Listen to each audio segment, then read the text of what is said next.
In today's video, I'm going to teach you how to sign up and log into Slack. First, open your web browser and head to Google. In the search bar, type sign up Slack account. This quick search helps you get to the official Slack website without typing a long address. In the results, look for the official Slack link that takes you to the Get Started page on slack.com. It should clearly say you're about to create or join Slack. Click that. On the Get Started page, you'll see a prompt that says something like, first, enter your email. Click into the email field and carefully type the email address you want to use with Slack. Take a second to double check for typos. Using the correct inbox matters because Slack may send confirmations and workspace invitations there. When you're done, click the small check mark to confirm your entry, then select Continue to move ahead. Next, Slack will offer you convenient sign-in options. You can continue with Apple or continue with Google.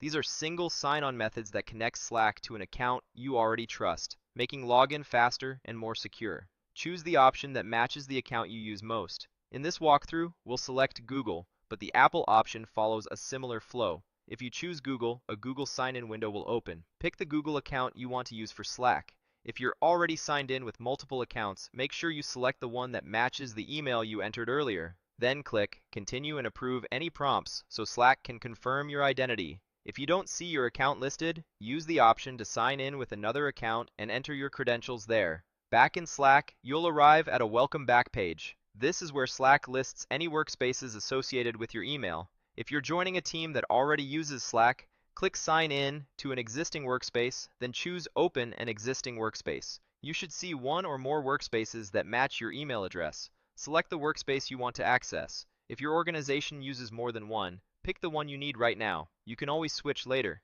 After you choose a workspace, Slack may give you the choice to open the desktop app or use Slack in your browser. To keep things simple, select the option to use Slack in your browser. This launches the workspace instantly without installing anything.